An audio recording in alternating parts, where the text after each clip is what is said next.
যিহেতু আমি ধৰ্মৰ পথত আগবাঢ়িবৰ কাৰণে আৰম্ভ কৰিছোঁ, গতিকে এইখিনি কথা খুবেই জনাৰ প্ৰয়োজন। ভকতৰ সংগত ঈশ্বৰৰ কথা শুনাৰ লগে লগে আপোনাৰ ক্ৰিয়া কৰিবলৈ আৰম্ভ কৰিব। কেনেকৈ ক্ৰিয়া কৰিব এটা আমি সৰু উদাহৰণৰ দৰে আপোনাক জনাব বিচাৰিছোঁ। এবাৰ এখন গাঁৱত গভাইত চোৰ আছিল। চোৰ মানে দিন দুপৰতে মানুহৰ ঘৰৰ পৰা বস্তু লৈ যায়। এনেকৈ আৰু ভগৱন্তৰ কথাটো কেতিয়াও তেওঁ নুশুনে কোনোদিন। চৌৰ্য ভিত্তিত জড়িত হৈ আছে। এদিন চৌৰ্য ভিত্তিত জড়িত হৈ থাকোঁতে এনেকৈ গধূলি সময়ত কাৰোবাৰ ঘৰত সোমাইছিলোঁ আৰু মানে খেদি লৈ আহি চোৰটো একেবাৰে দৌৰে দৌৰে দৌৰে চোৰটো ভাবিলে উপায় নাই। আহি আহি এই ধৰণে কৃষ্ণৰ কথা কৈ থকা এখন সমাজৰ মাজত সোমাই দিব। কৃষ্ণৰ কথা কৈ থকা সমাজখনৰ মাজত সোমালে আৰু যিসকল লোকে খেদি আহিছিলে তেওঁলোকো সেই স্থানৰ পৰা আঁতৰি গুচি গ'ল। কাৰণ এই স্থানত আৰু ব্যাঘাত জন্মাব পৰা নাযাব। ইয়াতে যেতিয়া চুৰ কৰি সোমালগৈ আমি আৰু হুলস্থুল নকৰোঁ, ঘৰ দেখা যাব আৰু যি হ'ল হ'ল, এতিয়া আৰু এই চোৰৰ পাছত আমি নাযাওঁ এই বুলি কৈ বাকীসকল গুচি গ'ল। আৰু সেই সময়ত আমাৰ দৰে ব্যাখ্যাকাৰ, সেই সময়ত যিজন ব্যাখ্যাকাৰ আছিল, ব্যাখ্যাকাৰেও প্ৰভু ভগৱন্তৰ ৰূপলীলাৰ বৰ্ণনা কৰিছে, প্ৰভু ভগৱন্তৰ গুণলীলা বৰ্ণনা কৰি আছে। অতি সুললিত কণ্ঠৰে বৰ্ণনা কৰিছে প্ৰভু ভগৱন্তৰ ৰূপ। আৰু অকণমান ৰহন খানেও কৈছে যে প্ৰভু ভগৱন্তই যি মহা অলংকাৰ পৰিধান কৰিছে সেই অলংকাৰবিলাকৰ কথা বৰ্ণনা কৰিছে। কি কি বৰ্ণনা কৰিছে? যে সোণৰ আঙুঠি পৰিধান কৰিছে, সকলো আঙুঠিতে সোণৰ আঙুঠি পৰিধান কৰি থাকে প্ৰভু ভগৱন্তৰ চৰণ যুগলত প্ৰত্যেকটো আঙুলিতে অজন্তি আছে আৰু সোণৰ কংকণ আছে, হেমহাৰ পৰিধান কৰিছে আৰু গলে বনমালা আছে। প্ৰভু ভগৱন্তই বাজু পৰিধান কৰিছে সোণৰ আৰু কিৰীটি পৰিধান কৰিছে সোণৰ কিৰীটি পৰিধান কৰি প্ৰভু ভগৱন্তই অকল ৰূপৰে বৃন্দাবনত বংশী ধ্বনি কৰি আছে। আৰু চোৰটোৱেও ভাবিছে ঠিক আমিতো চুৰ কৰি আছো আৰু এই যে ব্যাখ্যাকাৰজনে কৈ আছে এইজন নিশ্চয় এওঁতো চিনি পাব, ব্যাখ্যাকাৰটো চিনি পাব। গতিকে ব্যাখ্যাকাৰজনক ব্যাখ্যা সামৰালৈ ৰৈ আছে। এওঁক লগ কৰিলে মই যিমান দিন চুৰ কৰি ইমান দিন মানুহৰ ঘৰত সোমাই ডকাইতি কৰি আছো, তেতিয়া আৰু নকৰিলেও হ'ব।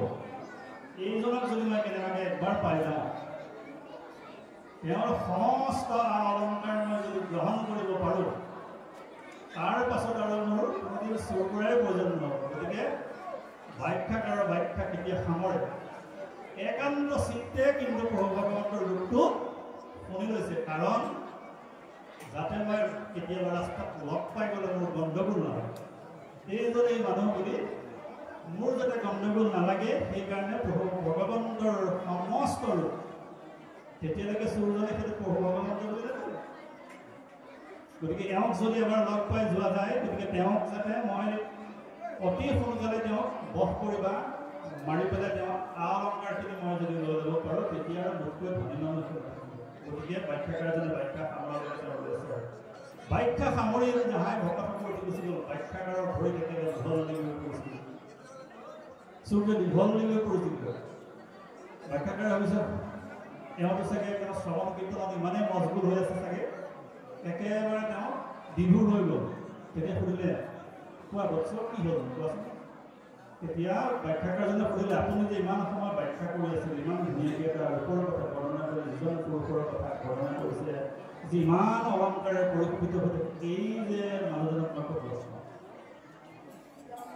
ব্যাখ্যাকাৰেও ভাবিলে তেওঁ চাগে একেবাৰে শ্ৰৱণত ইমান ৰথ হৈ গৈছে, গতিকে কিবা এটা কৈ দিয়া যাওক। তেওঁ যোৱা তুমি বৃন্দাবনত এতিয়া গৰু চৰাই আছে তেওঁ গৈ বৃন্দাবনত চিঞৰিবা আৰু বৃন্দাবনত চিঞৰিলে তুমি তেওঁ লগ পাই যাবা তেতিয়া ক'লে ব্যাখ্যাকাৰে ক'লে যে বৰ্ণনা কৰিছে আৰু স্থানটো দিছে বৃন্দাবনত তেতিয়া ব্যাখ্যাকাৰে কৈছে আপুনি বৰ্ণনা কৰিছে সত্য কিন্তু মই কি বুলি মাতিম তুমি মাতিবতো লাগিব তুমি শ্যাম কানু বুলি মাতিবা শ্যাম কানু বুলিয়ে মাতিবা আৰু শ্যাম কানু বুলি মাতিলে তুমি তেওঁক লগ পাবা আৰু তোমাৰ যি অভিলাষ আছে পূৰণ হ'ব আৰু চুৰটোলৈ লগে লগে একো নোখোৱা নোপোৱাকৈ ট্ৰেইনত উঠি গৈ একেবাৰে বৃন্দাবন পালেগৈ বৃন্দাবনত তহিলং কৰি ফুৰিছে হে শ্যাম কানু শ্যাম কানু গোটেই বৃন্দাবনখন তহিলং কৰি ঘূৰি ফুৰিছে গৰখীয়াসকল ঘূৰি আহিছে ইজনক সুধিছে শ্যাম কানুক ক'ৰবাত দেখিছিলা নেকি তোমালোকৰ ইয়াতে শ্যাম কানু বুলি কোনোবা আছে নেকি আছে বোলে এই যে হাবিখন দেখিছে তাৰ পৰা এতিয়া গৰু চৰাই শ্যাম কানু আহিব এনেই কৈ দিলে আৰু তেওঁ গৈ আছে শ্যাম কানু হে শ্যাম কানু এনেকৈ চিঞৰি যোৱাৰ পাছত গধূলি সময়ত প্ৰভু ভগৱন্ত তেওঁৰ সন্মুখত বিদ্যমান কাৰণ তেওঁৰ ৰূপটো অকণমানো খেলি মেলি কৰা নাই ইমান ধুনীয়াকৈ চিঞৰিছে তেওঁ ৰূপটো হৃদয়ত বহুৱাই ল'লে তেওঁ সুশৰীৰে প্ৰভু ভগৱন্তৰ দৰ্শন লাভ কৰিলে আৰু দৰ্শন লাভ কৰাৰ লগে লগে তেওঁৰ মনলৈ এতিয়া তেওঁ কি সুধিব তেওঁকনো কি কৰিবৰ কাৰণে তেওঁক ইমান মাতিছিলোঁ মইতো ভাবিছিলোঁ তেওঁতো মনতে ভাবি গৈছিল যে আ অলংকাৰখিনি ল'ব তেওঁ মাৰি পেলাই আ অলংকাৰখিনি ল'লে তেওঁৰ সৰ্বকৰ্ম সিদ্ধি হ'ব কিন্তু প্ৰভু ভগৱন্তক দৰ্শন পোৱাৰ পাছতেই তেওঁৰ এই বাসনা নাইকিয়া হৈ গৈছিল যেনেকৈ দুৰ্বল হৈছিল একো বাসনা নাইকিয়া হৈছিল তেওঁৰ প্ৰতি কি খুজিব লাগে কি খুজিব নালাগে প্ৰভু ভগৱন্তৰ দৰ্শন পালে সেইটোৱে হয় আপুনি যিমান খুজিম বুলি ক'লেও একো খোজা নহ'ব প্ৰভু ভগৱন্তে গম পাই গ'ল যে আৰু মূৰত হাত দিয়াৰ পাছত তেওঁৰ মনলৈ আগৰ কথাখিনি ঘূৰি আহিলে তেতিয়া ভগৱন্তে ক'লে তুমি কিবা এটা বিচাৰি আহিছিলা কি বিচাৰিছিলা কিবা প্ৰভু মই আপোনাৰ ওচৰত একো বিচাৰি অহা নাই একোৱে মই বিচাৰি অহা নাই নহয় তুমি বিচাৰি আহিছিলা এয়া মোৰ আ অলংকাৰ যিমানবিলাক আ অলংকাৰ তেতিয়া সমস্ত অৰ্পণ কৰি বুজিছে তেতিয়া সেই চৌজনে প্ৰভু ভগৱন্তক প্ৰাৰ্থনা কৰিছে হে প্ৰভু পৃথিৱীত এনে এজন কোনো মানুহৰ জন্ম হোৱা নাই যাৰ শৰীৰত আপোনাৰ সমস্ত অংগই প্ৰভাৱ কৰিব সেই প্ৰভু তোমাৰ শ্ৰীচৰণ দৰ্শন কৰাৰ পাছত মই পৰম ধন্য হৈ গৈছোঁ আৰু এই অংগবিলাকৰ প্ৰয়োজন নাই প্ৰভু এই আপুনি ৰাখক আপোনাৰ লগত ৰাখক এই বুলি প্ৰাৰ্থনা কৰিছে চৌজন তাৰপিছত প্ৰভু ভগৱন্তই কৈছে নহয় তুমি যিহেতু মোৰ ওচৰত কিবা এটা বিচাৰি আহিছিলা আৰু শাস্ত্ৰসন্মততা সিদ্ধান্ত প্ৰভু ভগৱন্তক যদি কোনোবাই দৰ্শন লাভ কৰে কিবা নহয় কিবা লাভ হ'ব লাগিব সেইকাৰণে আমাৰ প্ৰহ্লাদ চৰিত্ৰত গাইছে মোক দেখিলে যিটো জানা নাহি তাৰ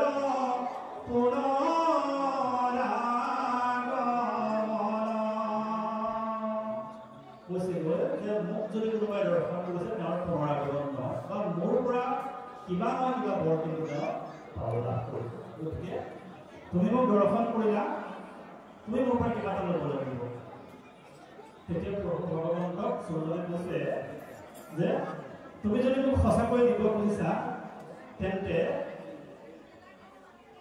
মোৰ এটা অভিলাষ আছে যে মই যেতিয়াই তোমাক বিচাৰিম মই যেতিয়াই তোমাক চাব খুজিম তেতিয়াই তুমি মোৰ ওচৰত বিদ্যমান হৈ থাকিবা এইটোকে মোক কৃপা কৰা তেতিয়া প্ৰভু ভগৱন্তই তথাস্তু বুলি কৈ গুচি গ'ল আৰু তথাস্তু বুলি কৈ গুচি যোৱাৰ পাছত চৌজন কিন্তু তাত ৰৈ থকা নাই চৌজন চিধা চিধিকে আহিছে তাৰ ওচৰলৈ সেইজন ব্যাখ্যাকাৰৰ ওচৰলৈ যিজন ব্যাখ্যাকাৰে ব্যাখ্যাৰ কৰি থকা অৱস্থাত প্ৰভু ভগৱন্তৰ ৰূপটো ধ্যান কৰিবলৈ সুবিধা পালে আৰু সেই ধ্যানৰ যোগেদি প্ৰভু ভগৱন্তক লৈ সঁচা সঁচাকৈ লগ পালোঁ এই কথাষাৰ ব্যাখ্যাকাৰজনৰ ওচৰত আহি ক'ব লাগে সেই মুহূৰ্তটো ব্যাখ্যাকাৰজনে ব্যাখ্যা দি থকা দি আছিল সেই মুহূৰ্ততে সূৰ্যলৈ ব্যাখ্যাকাৰৰ বহুত দীঘলনি কৈছিল যে আপুনি ইমান সৰুকৈ কথাৰে ইমান ধুনীয়াকৈ ব্যাখ্যা আগবঢ়ালে আৰু সেই ব্যাখ্যা আগবঢ়োৱাৰ পাছত কিন্তু মই প্ৰভু ভগৱন্তক চিধা চিধিকৈ লগ পাই গ'লোঁ এয়া মোৰ কাষতে প্ৰভু ভগৱন্ত বিৰাজমান হৈ আছে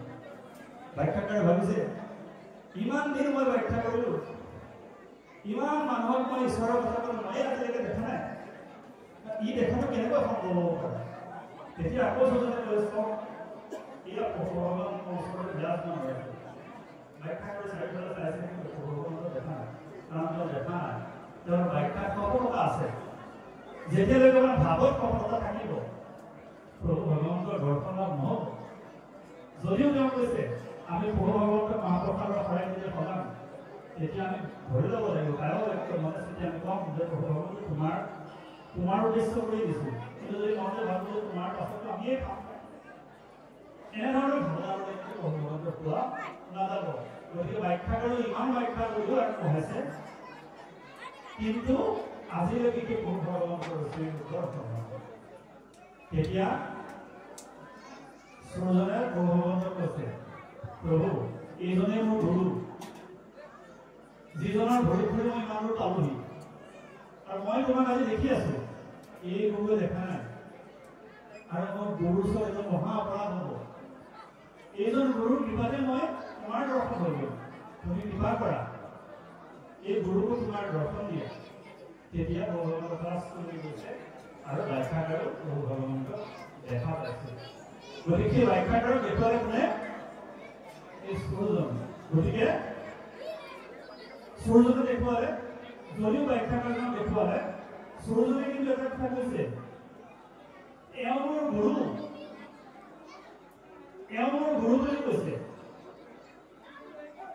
এতিয়া চাব মহাপুৰুষ শংকৰদেৱৰ ওচৰত শৰণ গ্ৰহণ কৰিবৰ কাৰণে যিজন ভকত যেতিয়া আহিছিল ভকত কেইজনক মহাপুৰুষ শংকৰদেৱে শৰণ দিম বুলি ক'লে শৰণ দিম বুলি কৈছে যদিও এটা চৰ্ত দিছে যে তোমালোকক আমি শৰণ দিব পাৰিম বা তুমি শৰণৰ যোগ্য তোমালোক শৰণৰ যোগ্য হ'ব পাৰা এটা চৰ্ততে দিব পাৰিম তোমালোকে আগৰ যিকেইজন গুৰুৰ ওচৰত শৰণ গ্ৰহণ কৰিছিলা সেই গুৰুকেইজনৰ নাম কাইলৈ লৈ আহিবা তেতিয়া তোমালোকে মোক ক'বা আমি তাৰপিছত সেই গুৰুকেইজনৰ নাম জনাৰ পাছত আমি তোমালোকক শৰণ দিব পাৰিম গ'ল পাছদিনাখন তিনিজন গুৰুৰ নাম লিখি আহিছে কোনোবা গুৰু তেওঁলোকৰ সত্ৰাধিকাৰো হ'ব পাৰে বা আন কোনো হ'ব পাৰে যিসকলৰ ওচৰত তেওঁলোকে ইতিমধ্যে শৰণ গ্ৰহণ কৰিছিলে দীক্ষা গ্ৰহণ কৰিছিলে ধৰ্মৰ শিক্ষা লাভ কৰিছে তেওঁলোকৰ নাম লিখি লৈ আছে তেতিয়া মহাপুৰুষ শংকৰদেৱে কৈছে যে তোমালোকে এটা কাম কৰা তোমালোকৰ তিনিজন গুৰুৰ নাম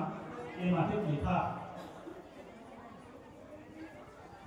তিনিজনৰ নাম লিখিলে লিখাৰ পাছত তোমালোকে এই গুৰুকেইজনৰ নাম ভৰিৰে মোহাৰি দিয়া আৰু মোহাৰাৰ পাছত মই তোমালোকক শৰণ দিবৰ কাৰণে প্ৰস্তুত হ'ম বা শৰণ দিবৰ কাৰণে মানে অৰ্হতা বা শৰণ দিবৰ কাৰণে ব্যৱস্থা কৰিম সেই তিনিজনৰ ভিতৰত দুজনে ভৰিৰে মোহাৰি দিছে আৰু এজনে কিন্তু মোহাৰি দিয়া নাই তেতিয়া মহাপুৰুষ শংকৰদেৱে যিজনে মোহাৰি দিয়া নাই তেওঁকে শৰণ দিছে এইবাৰে ইয়াৰ দ্বাৰা প্ৰতিপন্ন হৈছে তুমি যাৰ ওচৰত শৰণ গ্ৰহণ কৰিলা আজি আমাৰ কেম্প স্কুলত যিজন শিক্ষকে পঢ়াইছিলে তেওঁ মেট্ৰিক পাছ আজি আমি তেওঁলোকৰ শিক্ষা বেছি গ্ৰহণ কৰিলোঁ এইবুলি মই তেওঁক কেইখনমান নকৰিলোঁ তেওঁৰ আঙুলিত ধৰি মই শিকিছোঁ তেওঁৰ আঙুলিত ধৰি মই আজি অৱস্থা পাইছোঁ গতিকে এইজন মোৰ গুৰুৱে হ'ব এতিয়াও গুৰুৰ ঠাইৰ পৰা আঁতৰি নাযায় যি যাৰ ওচৰত শৰণ গ্ৰহণ কৰি আহিছে আজি যাৰ ওচৰত আশ্ৰয় গ্ৰহণ কৰি এই পৰ্যায়লৈ আহিছা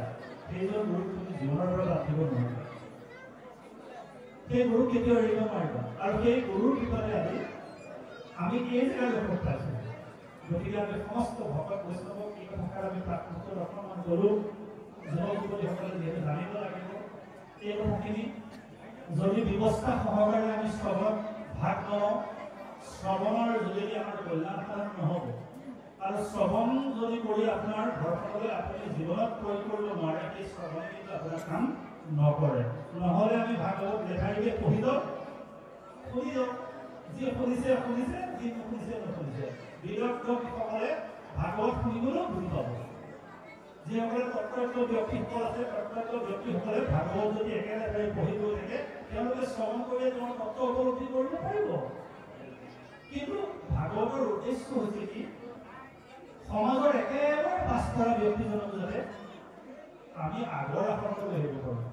আৰু এই ব্যৱস্থাটো অকল আমাৰ এই নামঘৰ প্ৰাংগণত সমবেত হোৱা গুৰুজনাৰ ধৰ্ম গ্ৰহণ কৰা ব্যক্তিসকলে কিন্তু এই ব্যৱস্থাটোৰ মুখ্য পৃষ্ঠপোষক বুলি আমি ক'ব পাৰোঁ। আৰু ইয়াৰ উদাহৰণ কিন্তু ভোটৰ দ্বাৰা প্ৰতিপন্ন কৰিছে। তথাকথিত সমাজ ব্যৱস্থা, সেই সময়ৰ সমাজ ব্যৱস্থাত ভোটক কিন্তু আসন দিয়া নহয়। পৰীক্ষিতে যেতিয়া ভাগৱত শ্ৰৱণ কৰিছে, সুখময়ীৰ দ্বাৰা ভাগৱত বৰ্ণিত হৈছে, একেবাৰে শেষৰ শাৰীতে কিন্তু ভোটক লৈ দিয়া হৈছে। এইকাৰণে তেওঁলোক অস্পৃশ্য জাতি, এক সময়ত অস্পৃশ্য জাতি হোৱাৰ কাৰণে তেখেতক একেবাৰে শেষৰ শাৰীত বহি দিয়া হৈছে। আৰু শেষৰ শাৰীত বহিছে, কিন্তু সুখদেৱৰ এটা ডাঙৰ লক্ষ্য আছে। কি লক্ষ্য আছে?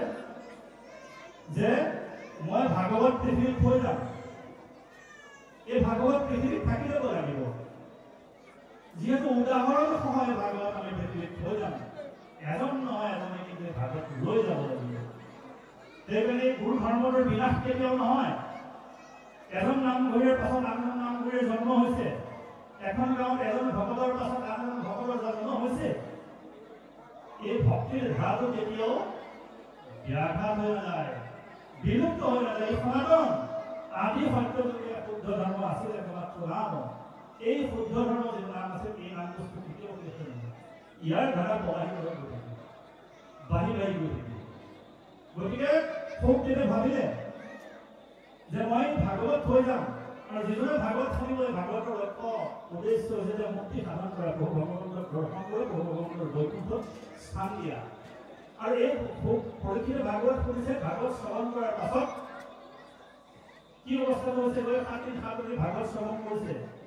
আমি যোৱাকালি কৈছিলোঁ ভাগৱত শ্ৰৱণ কৰিবৰ কাৰণে আগমুহূৰ্তত সুখদেৱে কিন্তু পৰীক্ষিতক কেইটামান চৰ্ত আৰোপ কৰিছিল। সেই চৰ্তকেইটা লৈয়ে কিন্তু পৰীক্ষিতে ভাগৱত শ্ৰৱণ কৰিছিল। আৰু সেই শ্ৰৱণ কৰাৰ কাৰণে ব্যৱস্থা আছিল, উশাসনত বহিব লাগিব, তুমি উত্তৰ নোহোৱাকৈ বহিব লাগিব। উত্তৰ নোহোৱাকৈ বহিলে তোমাৰ মনটো স্থিৰ হ'ব, ভক্তি পাবলৈ বৃদ্ধি পাব। আৰু উশাসনত বহিবা, তুমি উচ্চাসনত বহিব নোৱাৰিবা। আৰু তুমি এই সময়ত কিন্তু একো ভক্ষণ কৰিব নোৱাৰিবা, অকল জল আৰু পানী ভক্ষণ কৰিব, জল আৰু বায়ু ভক্ষণ কৰিব পাৰিবা, একো ভক্ষণ কৰিব নোৱাৰিবা। 2 নম্বৰ কথা, তুমি শ্ৰৱণ কৰি থকা অৱস্থাত তোমাৰ মনত যিমান সংশয় উপজে, সকলো সংশয় তুমি বিনা সংকোচে কৰিবা। সেইকাৰণে আজি ব্যৱস্থা কৰিছে, যাৰ মনত যেনেকুৱা ভাৱনাৰ জন্ম নহওক কিয়, আমি উত্তৰ দিব নোৱাৰোঁ। কিন্তু আমি উত্তৰ দিব পৰা কাৰণে যোগ্য ব্যক্তি নহয়। আমি খালি ক'ব পাৰিম যে ভাগৱতৰ ইয়াত কিন্তু এনেকৈ লিখা, এই অধ্যায়তে আপোনাৰ উত্তৰটি এনেকৈ লিখিছে। কিন্তু আৰু যদি কোনোবাই কৈ পেলাই বাহিৰৰ কিবা এটা কৈ পেলাই আপোনাক উত্তৰ দিবলৈ যায়, ই আপোনাৰ কিন্তু মন আৰু হৃদয় স্পৰ্শ কৰিব নোৱাৰিব। মোৰ কথাই যদি আপোনাৰ হৃদয় স্পৰ্শ নকৰে, মনত ৰাখিব আপুনি নোৱাৰিব। গতিকে এই কথাকেইটা যদি তোমাৰ হৃদয় স্পৰ্শ কৰিব লাগে, তেন্তে এই কথাকেইটা মানি চলিব লাগিব, উশাসনত বহিব লাগিব, তুমি সম্পূৰ্ণৰূপে বুজি উঠিব লাগিব। আৰু বায়ু আৰু জল ভক্ষণ কৰি তুমি মই কৈ যাম, খালি তুমি শুনি যাবা। আৰু এইজন সুখদেৱ হৈছে কৃপালয়, তেওঁ 3টা কালৰ কথা জানে। তেওঁ জানে যে সুখদেৱে যেতিয়া ভাগৱত ক'ব, পৰীক্ষিতে ভাগৱত শ্ৰৱণ কৰাৰ পাছত পৰীক্ষিতৰ মুক্তি হৈ যাব। ইয়াৰ পাছত ভাগৱত কেনেকৈ লৈ যাব? ভাগৱত ৰ'ব লাগিব নহয়। গতিকে ভাগৱত ৰ'বৰ কাৰণে যিফালৰ পৰা পৰীক্ষিতে ভাগৱত শুনি আছিলে, একে স্থানৰ পৰা একেবাৰে শেষৰ শাৰীত বহি আছে।